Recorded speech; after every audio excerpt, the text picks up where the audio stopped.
Pearson Sharp.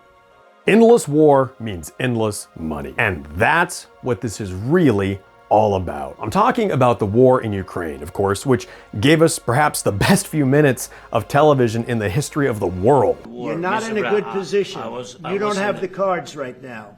With us, you start having cards. But right now, you don't. Yeah, you're playing cards. You're playing cards. And what you're doing is very disrespectful to the country, this country. In case you're not in the know, war is big business, and the war in Ukraine has already made a lot of people a lot of money. And that's why the commie Democrats and the war hawk, phony, rhino Republican pukes are so outraged that Trump is shutting down their infinite money printing operation. Zelensky got his butt handed to him on a royal platter when he met with El Presidente Trumpo, and that is not at all what he was expecting. For the last 3 years, he's had the entire world groveling at his tiny little feet, and I think he expected to get more of the same when he went in there to see Trump, which, after knowing Trump's attitude towards him and the war, you'd think he'd have some clue that things weren't gonna go down like they did with Biden. You have a guy who was installed as president. Hey, he does have something in common with Biden, who was used to everything going his way and having the red carpet rolled out for him wherever he went. But let's be real, Zelensky was the face of the operation. Every con has to have a front man, and the puppeteers behind the scenes found an actual, real-life actor to play the part. You can't make this up, and he's not the only one. Zelensky's entire cabinet is literally full of comedians and actors. Andrei Yermak, Zelensky's chief of staff, is a comedy producer. And before him, the chief of staff was Andrei Bodin, a lawyer for Zelensky's entertainment company. Then you've got Sergei Shefir, the first assistant to the president, who's famous for being a comedy writer. Ivan Bakanov, the deputy chairman of Ukraine's Supreme Intelligence Service, is the boss of a comedy film company. Then there's the senior advisor to the Ukrainian National Defense Committee, Sergei Sivako, who is an actual comedian, an actor, and, best of all, Zelensky's dancing partner.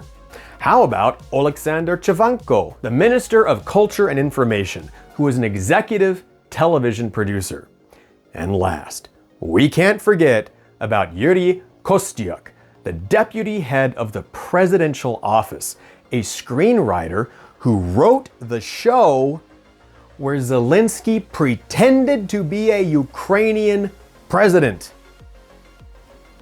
Can you maybe see why no one thinks Zelensky is a real president? And that's the entire thing. The government of Ukraine, even the war itself, is really just one big reality TV show that we're all supposed to believe. His entire staff are TV producers and comedians. Ukraine is fake. This is a fake war, and Zelensky is a fake president. But the money we've been sending him to keep the TV show going is painfully real, which is why they're pushing so hard to keep it all going. Zelensky's showrunners are willing to destroy an entire country, kill millions of people, and kick off the next world war just so their favorite show won't get canceled. Now back to the meeting. Whether Zelensky boo-boo intentionally went in there all cock of the walk, knowing he was going to get rejected, the point is, he was humiliated badly. This was a major blow to the deep state, even if the rest of the Western world doesn't want to admit it. It's simply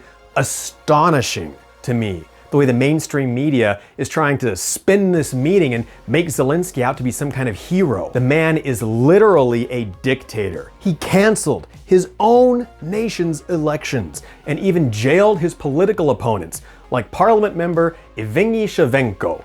Zelensky's government literally carried out assassinations of people who oppose him, like Daria Dugina and the Ukrainian journalist Oles Putsina, who published stories criticizing Zelensky.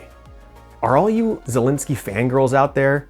Are you aware of these incidents? Did you even know about any of this? And I don't know if you guys saw this story, but he just came out and announced If they held another election today and tried to get rid of him, he'd get right back in again. In fact, he literally said, "Replacing me won't be easy, and the only way to stop him from winning an election is to prevent him from running." Dictator says what? Remember, this is coming from the guy who's so popular his own government is trying to impeach him. I am against war, period. I think America has the right to defend itself, and there are certain situations where war is unavoidable. Like Heinlein said, violence has settled more issues in history than anything else. And force, my friends, is violence, the supreme authority from which all other authority is derived. But not all wars are the same. And friends, Ukraine is a money laundering slush fund like nothing we've ever seen. I don't think the United States has ever dumped so many resources into such a pointless conflict in such a short amount of time and gotten so little out of it. Seriously,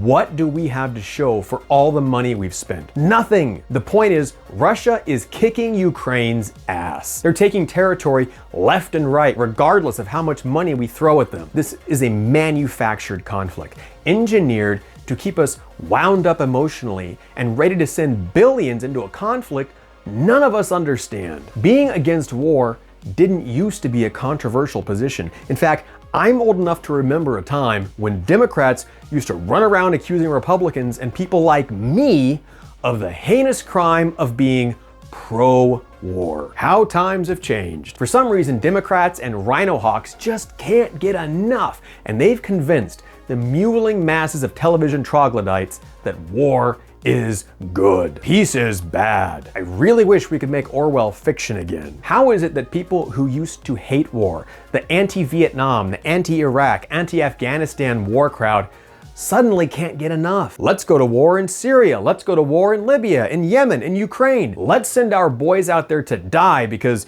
dictators and democracy. Remember, Obama, the idol and sacred cow of the Democrat oligarchy, dropped over 100,000 bombs during his time in office, more than any president since Vietnam. And those strikes, authorized personally by Obama, killed over 800 innocent civilians.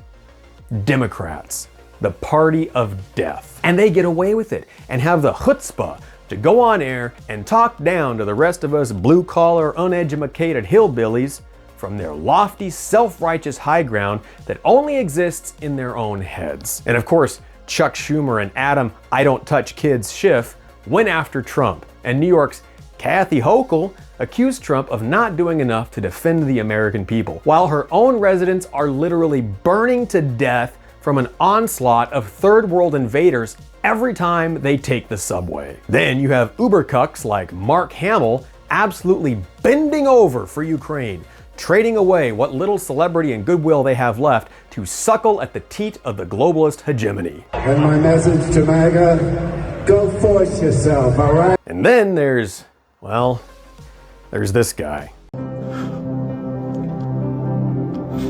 I don't give a what he wears. This man has been respectful to every leader in the world. Everybody. And you clowns want to and then talk to him like shit and kick him out of the White House. You disgraceful son of a bitches. Forgive us. I can't believe what I just witnessed in our White House. I'd like to believe these are outliers, but there are still a lot of low-info voters out there who believe the propaganda. How many pro-Ukraine stickers do you still see on cars when you're driving around? I see way too many, and they're all usually a certain type of driver, that gray-haired, gaunt, liberal, pseudo-intellectual academic who's counting down the days until they can start buying vegan bugs at Trader Joe's. We're getting a little long on this one, so I think I'll stop here and do a two-parter to wrap this up in the next one. The bottom line is that this war is a scripted production, and we're being suckered into paying for it. This isn't about noble ideals like freedom. It's about money and power. But maybe I'm wrong. I'm just a jerk with an opinion. What do you think about all this? Are you on board for more war? Had you heard about Zelensky's comedy cabinet? Do you think comedy writers are qualified to be the heads of state? Let me know in the comments below. And next time, I'll dive deeper into who's behind this and Maybe even talk about my own experiences traveling around Ukraine and what I saw when I was there. Things you definitely won't hear in the mainstream media. Take care, stay safe, and go with God.